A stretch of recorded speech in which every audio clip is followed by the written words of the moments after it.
Welcome to Wednesday's edition of COVID-19. As largely expected, Korea's daily tally has rebounded to well above the 700 level today, cementing concerns about a further surge in the near future.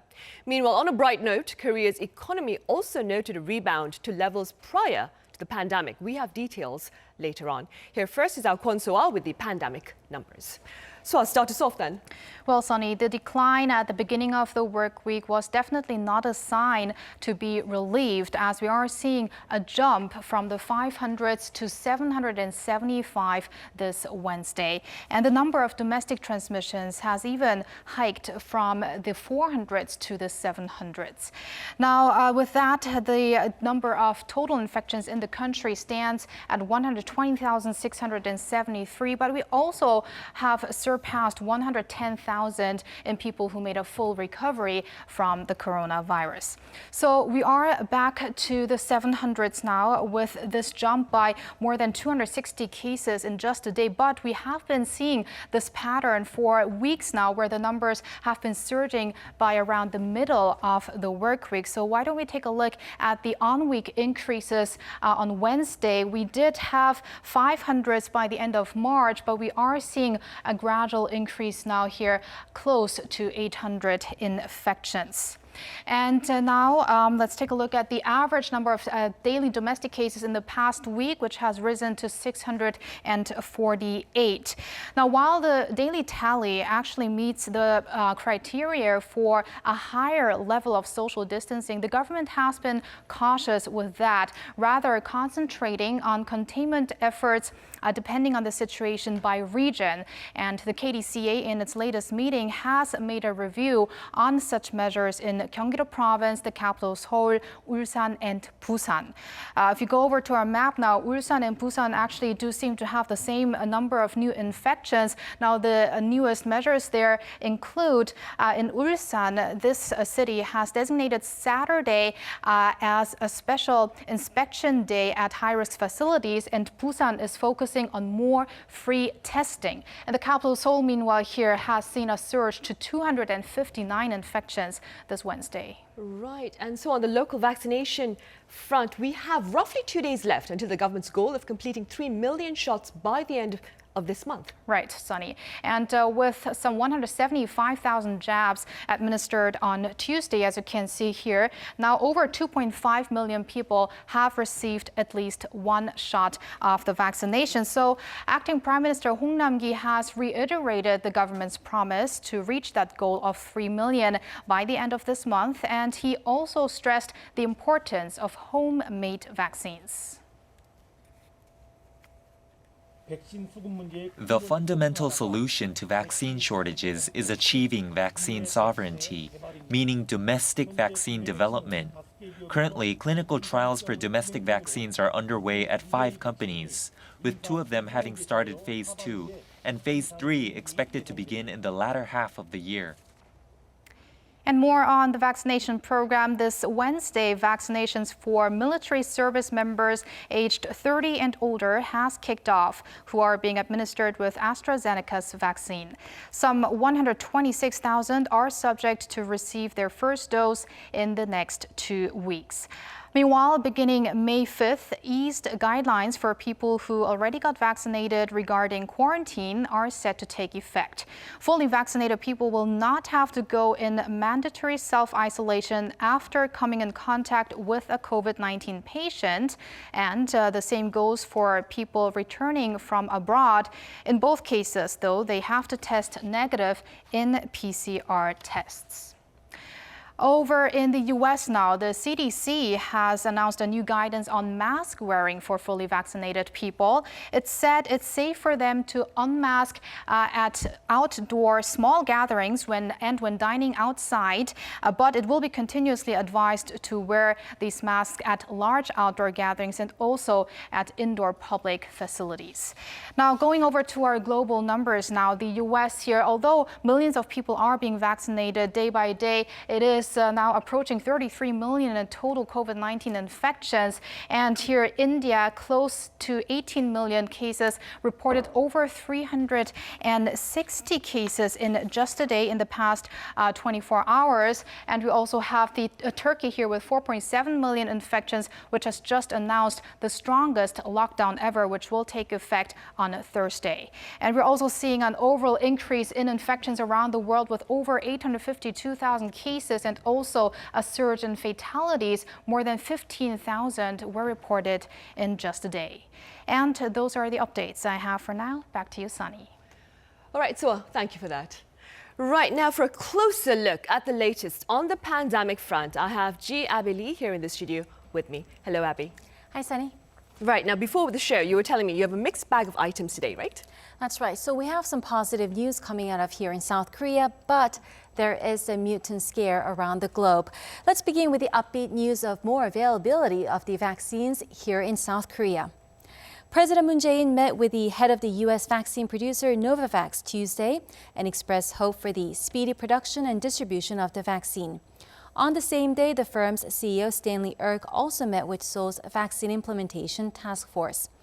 During a meeting at Cheongwade, Moon told Erk South Korean people are pinning high hopes on the company. Here is why from Seoul's health minister who heads a task force. Novavax is a synthetic antigen vaccine that is already being used for other purposes, such as to prevent cervical cancer, and its safety and efficacy are considered to be excellent. It can be stored at room temperatures and is convenient to transport and administer. It is also known to be effective against the new variants. The American pharmaceutical company has a contract with local firm SK Bioscience that will produce the entirety of the Novavax vaccine to be used in the country. SK Bioscience is one of the 95 subsidiaries of the SK Group, so the fact that the third largest Korean conglomerate is behind this effort should be comforting for the Korean public.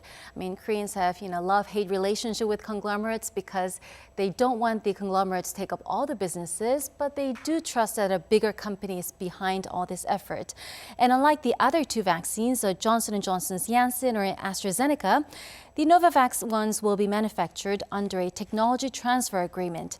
So SK Bioscience will produce the vaccines in Ando, North Gyeongsang Province, 270 kilometers southeast of Seoul. I see.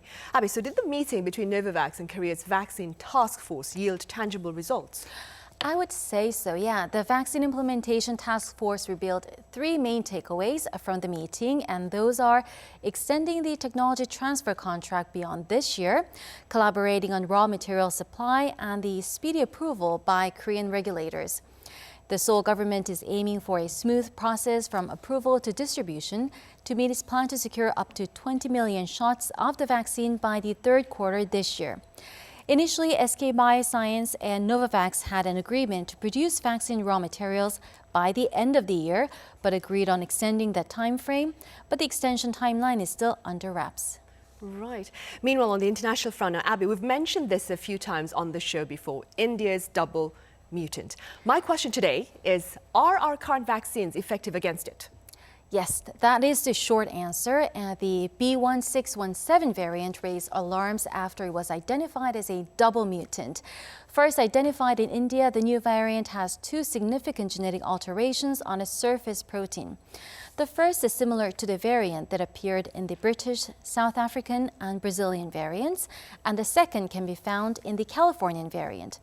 In India, these two mutations appeared together at the same time for the first time, which is why reports refer to it as a double mutant. So that's really all there is to it, that these two separate ones appeared together, and that's why it's called a double mutant.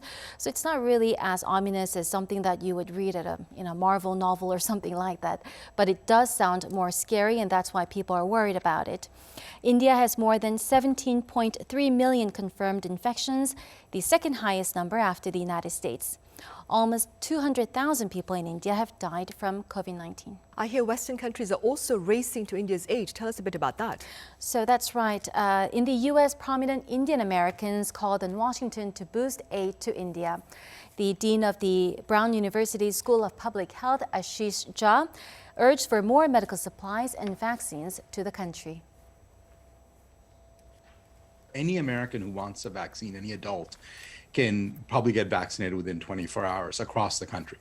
So supply is no longer a problem here, and we have plenty. Second, the AstraZeneca vaccine, which we have about 40 to 60 million doses of, isn't even authorized in the United States, and it probably never will get used in the United States.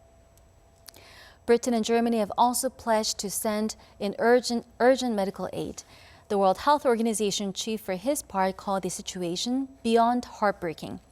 The White House on Monday said it would share up to 60 million doses of AstraZeneca's coronavirus vaccine with other countries, but gave no details on which countries would receive them or when.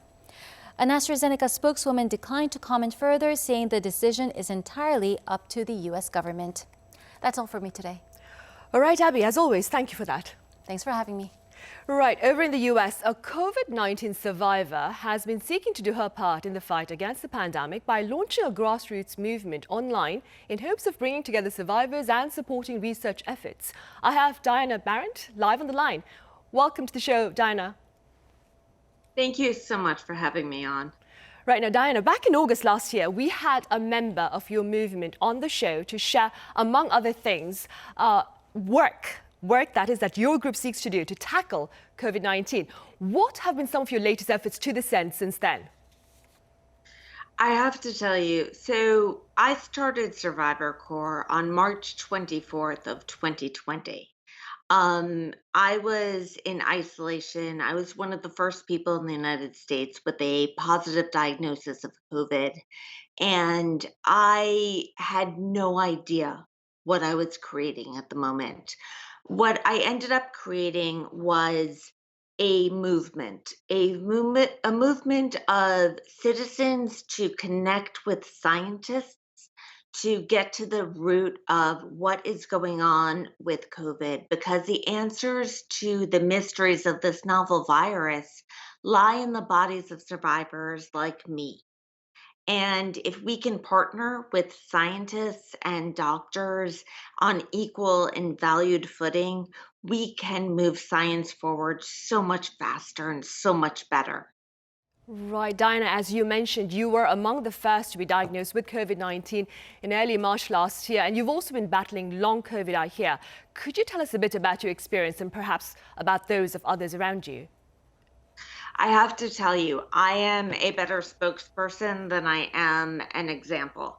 That said, I was diagnosed with, I had a very mild case of COVID. I had what we would call in America the Tylenol and Gatorade type of COVID, where you recover at home. I was never in the hospital. I never had a severe case. I never even thought that I was going to have to go to the hospital. But even so, I've ended up with all kinds of strange medical issues, from COVID onset glaucoma to having been hospitalized in February with a mysterious abscess in my jaw muscle that should have looked bacterial, but looks like everyone who looks at it thinks that it's COVID. But what I need to remind you is that I am not a good example. I am so lucky compared to most people who are suffering from this, the aftermath, the long-term sequela of this disease. We have so many members of our group who are in their 20s and 30s and who are fitness instructors and who are, college athletes and are now in wheelchairs and on feeding tubes. So when you think of long-term COVID, I want you to think of that, not of me sitting here able to do this interview right now, because on that basis, I'm not a good example. Right, Diana, thank you for shedding light on that. Meanwhile, what has been the response, Diana, to COVID-19 vaccination among members of your group? So what's fascinating is that we were really, really nervous about the vaccine. For good reason. Look, this is a group of people who clearly did not respond well to the vaccine, to the virus rather. And so, there were no people with long-term COVID who were included in the trials because there was no such thing as long-term COVID when that happened. And so we need to, step back from that and realize what fear there was within the group of people who had already had COVID, thinking, oh my God, what is this vaccine going to do to me? Considering that I had such a terrible effect to such a minor case of COVID. And what's amazing is that people are actually feeling better. 42% of our polled participants are actually feeling either, some relief to full symptomatic relief from their long COVID delays. And that is incredible, not just because that means that might be a cure, but those are breadcrumbs to the understanding of the mechanism of this virus and what is happening and what is the reason behind long COVID. Is it viral persistence? Is it a shock to the immune system? And that's how Survivor Corps has changed what it means to be a citizen scientist. And we have partnered with Yale University, and we have a study starting this week that will look into figuring out exactly what that means. And that will have tremendous consequences for every chronic disease there is. Right. Diana, survivors of COVID-19 often find themselves not only fighting the physical repercussions of the pandemic, but also the psychological. Now, having said that, what is being done in the US to address this reality? So I need to put a very clear line on this. So these are two very different topics. One is mental health, and that involves the fact that our children haven't been in school for a year, and we've all been locked down, and we have been mourning the deaths of people through Zoom, not in person. And that is mental health. And then there's another topic that is neurological health. And that is a repercussion of COVID. There's no question that the COVID virus passes the blood-brain barrier. And while we initially thought of it as a respiratory disease and then immediately understood that it was also a vascular and inflammatory disease, we will look back on it as also a neurological disease. And so it's very important to tease out what are the mental health repercussions and what are the neurological health repercussions. And they are very, very different. Right, and hopefully we'll have some more answers in the near future. One final question, Diana, before you leave us. How do you respond to growing hostility against Asians amid the pandemic? It is horrifying, and it is a mark against American citizens for showing hatred to any population. This is a virus that does not know a nation, that does not know a people, that does not know a race or a religion or anything else. You contract COVID from breathing one wrong breath. Imagine someone trying to sneak a cigarette in your house. Imagine how long it would take to figure it out. Well, that's how long it would take you to contract COVID. So this is not a matter of race or anything. And what is happening in America is an affliction upon America. And if I can't speak on behalf of my country, but if I could, I would apologize to the deepest roots of who I am, because this is a hatred that is coming towards Blacks and Browns and Jews and Asians, and it is a reflection of something that has nothing to do with reality. And it has nothing to do with this pandemic, and it has nothing to do with this virus. And the the majority of America looks at Korea as a model of taking care of their citizens during a global health crisis. And I only hope that America can be more like Korea going forward in how we treat COVID. All right, Diana, thank you very much for your kind words and for making the time to join us live at this early hour with your thoughts. Always. Thank you. Right then, up next, we shed light on ongoing efforts here on the local front to fight COVID-19 with state-of-the-art technology aimed at ensuring safety and efficiency. Do take a look.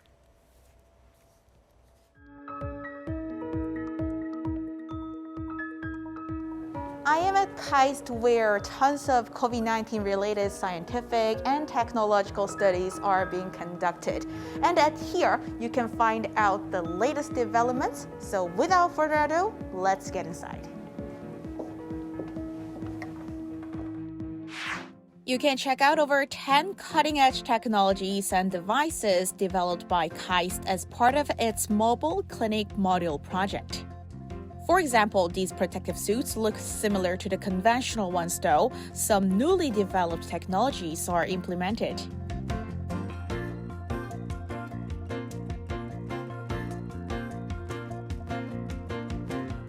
So now I have the suit on. In fact, today the weather is unseasonably hot, but I am feeling really cool inside, and I can feel air even circulating inside the suit.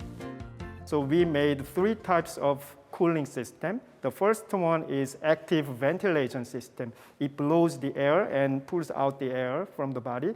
And the second one uses the thermoelectric cooler. It's the same technology that is used for the cooling seat in the automobile.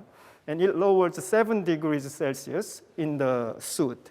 And the third one is the most powerful one, which uses the same technology that is used for air conditioner at home. And it lowers 14 degrees Celsius inside the suit. And now let's take a look at the inflatable negative pressure room that is designed to treat severely ill patients. The researchers have worked on improving the existing moving ICU where patients could stay only temporarily. 저희가 독자적으로 개발한 음압 프레임이라는 게 있어요. 그 음압 프레임을 중심으로 에어 텐트를 연결해서 현장 조립형으로 굉장히 빠르게 다목적의 음압 병동을 구축한다는 게 가장 큰 차이점입니다. 지금 현재 개발하고 있는 이 이동형 음압 병동은 한 24시간 내에 모든 설치를 완료하는 그런 식으로 고도화하고 있습니다. In addition, this inflatable ICU can quickly turn into a screening center if needed. Now we are going to take a look at the self-quarantine kit developed by KAIST. And you might realize something special about this room. This is an antiviral shield that can be easily and quickly installed at any kind of living facilities. And that means you can turn your room at home into a negative pressure self-quarantine space. Let's take a deeper look.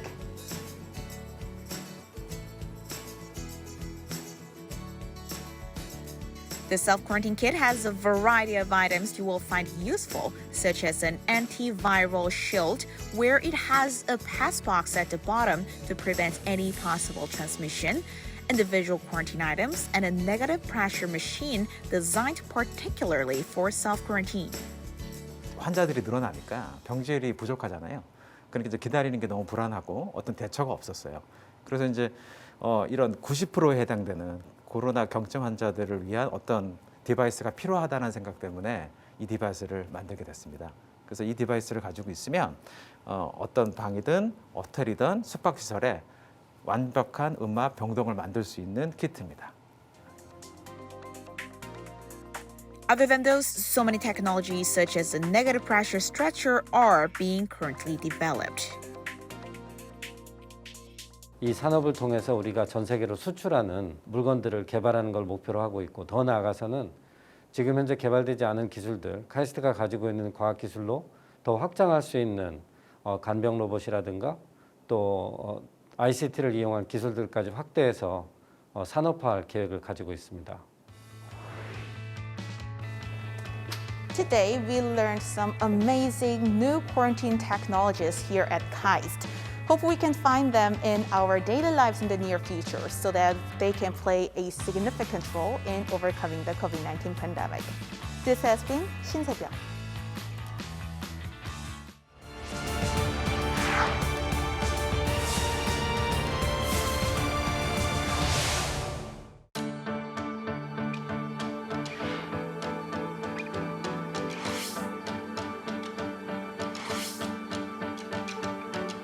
우리 경제는 올해 1분기에 이미 코로나 이전의 경제 수준을 넘어선 것으로 나타났습니다.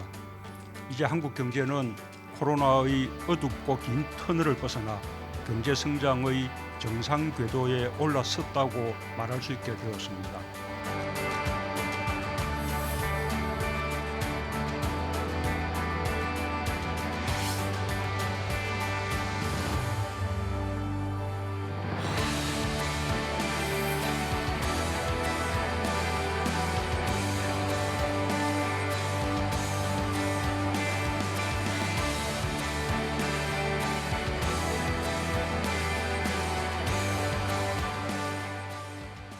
First quarter findings show Korea's economy rebounding to pre-pandemic levels. Now, will this optimistic trend continue, or will it be challenged by the global resurgence of COVID-19? To answer that question, I have Professor Song Soo-young from Chungang University. It's been a while, Professor Song. Yeah, my pleasure to be here. And I also have Professor Oh Jun-seok from Sookmyung Women's University. Pleasure to have you back, Professor Oh. Thank you for having me. Professor Song, Korea's economy expanded 1.6% during the first 3 months of this year, well above pre-pandemic levels. And as seen in the video, the Asian Development Bank has raised its growth forecast for the country for this year to 3.5%. What are your thoughts? Basically, it reflects that the fastest recovery of the economic growth in the South Korean economy. And this implies that well-prepared and well-governed government policy, as well as the domestic consumption has been increased, and also some industrial investment in the equipment and machines has also soared. So to that regard, I can say that overall view is quite promising, and we are among the 3 countries who have recovered from the pre-pandemic level, including US, Australia, and Korea. Yeah, so to that regard, it is a really nice performance. It is, it is. And fueling that performance, Professor O, are exports as well. How do you explain this finding? Yeah, as of the end of March, as a major global investment bank, including Barclays, BOA, Merrill Lynch, and Citi, forecast Korean economy to grow on average 3.8% this year. And then UBS has offered the highest growth forecast of 4.8% for Korean this year due to the export growth. I would say the background of this kind of positive economic outlook could be explained by the domestic economic and then global economic view. First, domestic economy, Korea's economy is expected at large, gather steam amid the global economic recovery. And then more than anything else, consumers and the manufacturers' business sentiment turns into the good sign, and the market improved a lot. And then another thing we have to comment about that last week, Finance Minister of Korea commented that thanks to the improvement in manufacturing and investment, grow to 2.1% month-to-month basis, which means they're recovering to the level before the crisis a year ago. And then next thing we have to think about is the global economic view. It's a K-shaped economic outlook, which means that upward increasing for advanced economies, but downward decreasing to the emerging economies. There is no doubt that second quarter is a tipping point for Korean economy due to the vaccination. That major trade partner of Korea, such as China, United States, and then EU countries, they show a good signal for bouncing over to the economy. economy, normal situation, which means that replanning the inventories. And then again, that it might be leading a strong export growth for Korean export market. According to Exim Bank in Korea, export increase during the quarter might be up to $150 billion, which is a 35% more than that of previous year, due to this kind of export growth capacity. Thinking about the semiconductor export increase 18.7%, and then automobile industry 12% higher than the previous year. But by contrast, gloomy outlook is also cast on the emerging market, such as India, Brazil, Argentina, Namibia, and Kenya, frustrated by the devastating the resurgence of this kind of pandemic, denouncing vaccine apartheid. It is high time for the global cooperation is needed. This kind of K-shaped vaccine divide might be a kind of passing time bomb in the global economy. So I would say it's not done yet. As long as there remains this kind of uncertainties for Korean economic recovery. Right. Meanwhile, Professor Song, given the positive numbers that we have today, though, why is it that most Koreans have yet to share in the sense of recovery, so to speak? Yeah, despite some prosperous outlook of the economy as a whole, but however, as Professor Oh mentioned, the divergence of the recovery have taken place within the domestic economy. That is unavoidable because of the digitalization of the economy cannot be subdued or decreased, cannot be avoided. So that's because we are going to see that newly created jobs just focus on based upon the new skills, and some high skilled people could get employment, but the middle skill and the poor people they cannot avoid some kind of continuous unemployed situation. So that is some very dark side of the digitalization of the economy. So regardless of the pandemic, pandemic is just a temporary transformation, but digitalization of the economy is unavoidable. That is why we have a gloomy prospect about some medium-skilled and low-skilled people and old-aged people. It's very difficult to re-educate the old-aged people. I see. Now, for a broader look at the economic activities amid the pandemic and for a glimpse of the prospects on the job market, I have Dr. Akim Schmilin, practice leader for human development at the World Bank in Malaysia, live on the line. Welcome to the show, Dr. Schmilin. It's my pleasure. Right, Doctor, let's begin with your assessment of the economic performance, that is, of countries here in Asia, including that of Korea, amid the fight against COVID-19. So I think the main thing to note is that while we see a widespread recovery across the world and also in East Asia, we also see a widespread divergence between different groups of countries. And maybe to take a step back and look at what happened in 2020 and look first and foremost as developing and emerging economies, then we can really differentiate between three groups of countries. We see a first group of countries, in particular Vietnam and China in East Asia, where we've really seen a V-shaped recovery. So a strong contraction, but then also a strong rebound. There's a second group of countries, and these are most of the other larger economies in East Asia, which are kind of in between. They've seen a slump, a certain recovery, but are not yet back to the pre-crisis levels. And then there's a third group of countries. These are in particular small island nations, very dependent on tourism, where maybe the direct health effects of the pandemic haven't been so acute, but where the economic contraction, partly because of the dependence on tourism, has been very severe, with maybe an average contraction in 2020 of about 10%. And Korea would likely fall somewhere in between the first and second group of these countries.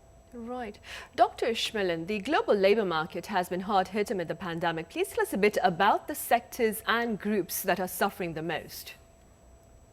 Yeah, the labor market has indeed been very hard hit. And I think what's important to note is, in addition to the direct health effects, really the impact that most people have felt of COVID has been through them losing their jobs, being on reduced working hours, etc. And so that's quite worrying indeed.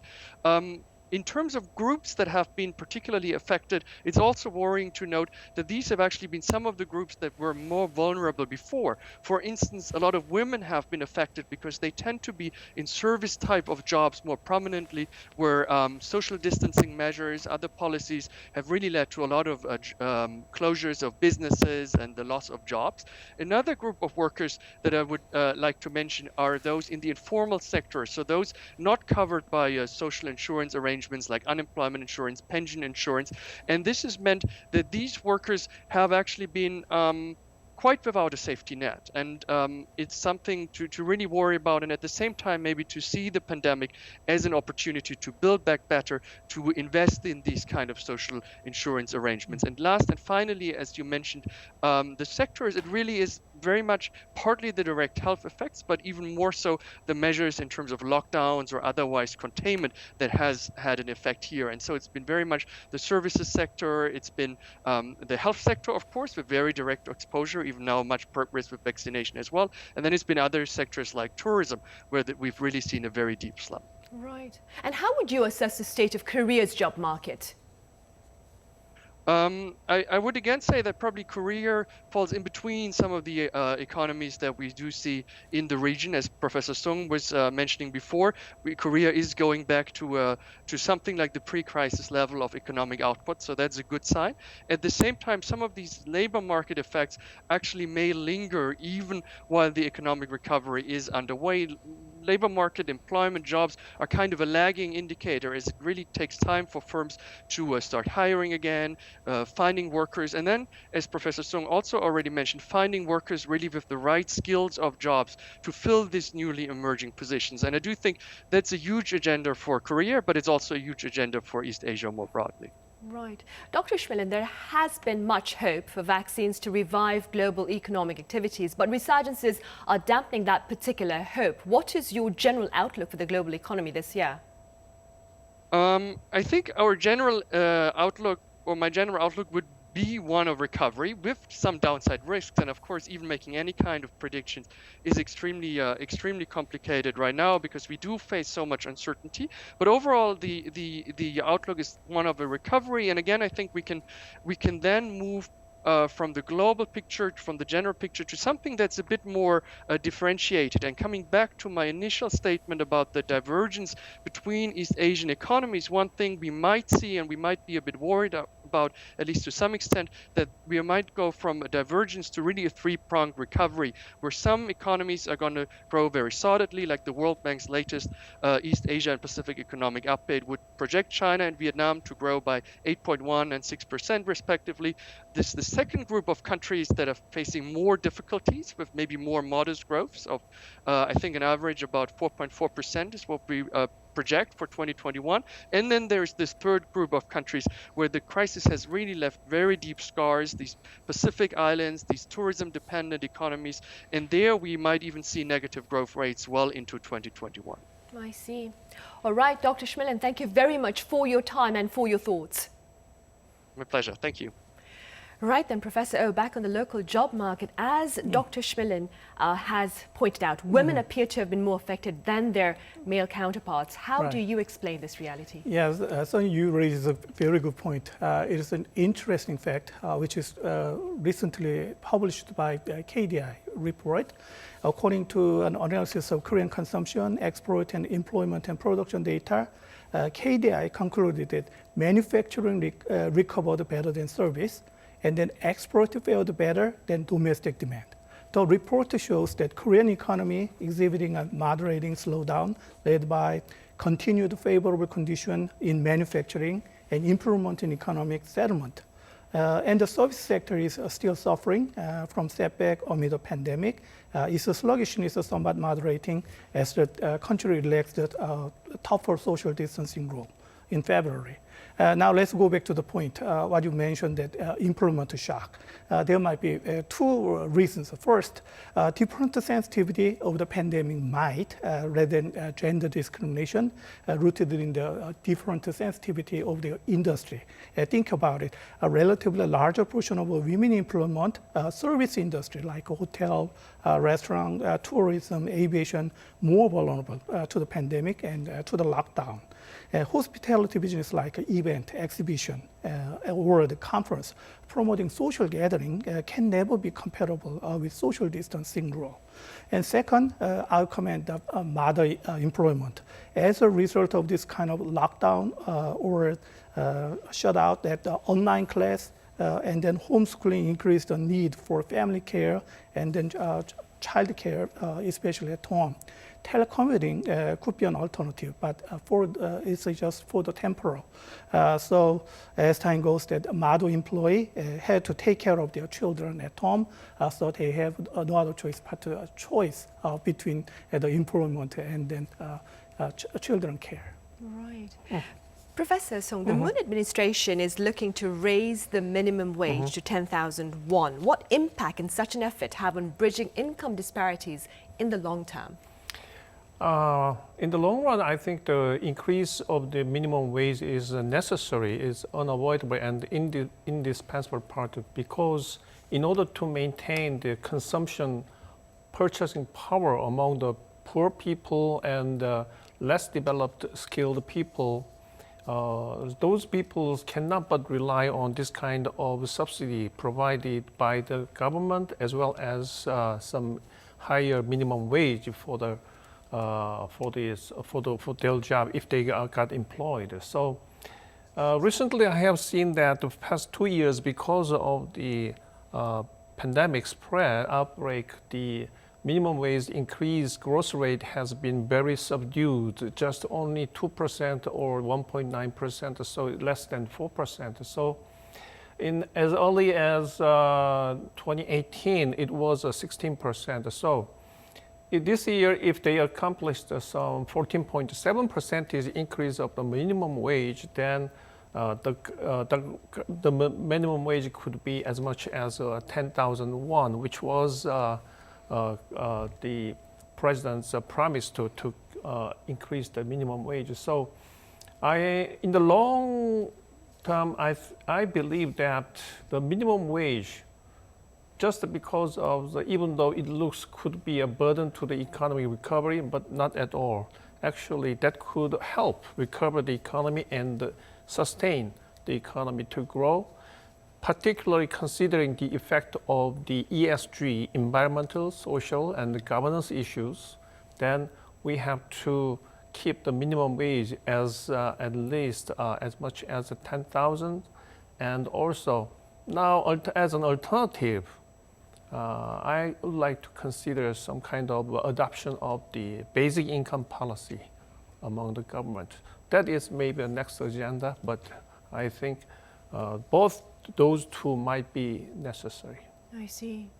And keeping in mind what Professor Song has just said, Professor Oh, conflict is inevitable between labor and management amid such efforts then. What are some of the issues of contention there? Yeah, there are definitely two issues. One is the speed modulation, and the other one is range adjustment of minimum wage increase.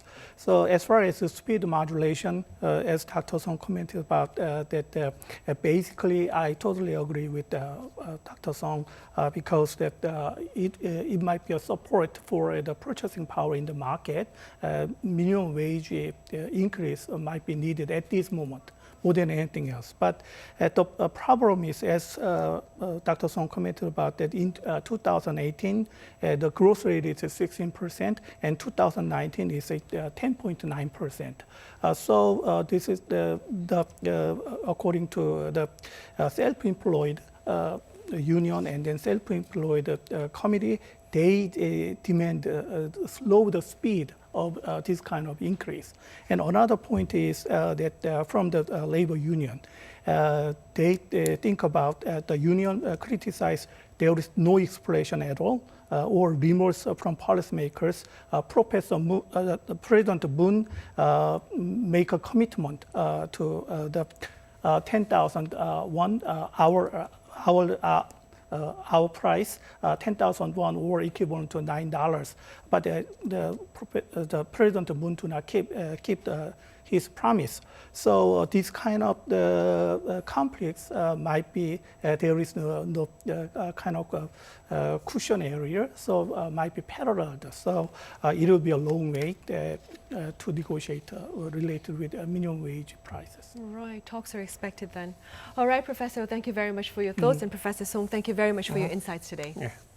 Right, Korea's first quarter economic performance may be one indication of a possible return to normality in the future. So until then, do seek to abide by all safety precautions. Thank you for watching.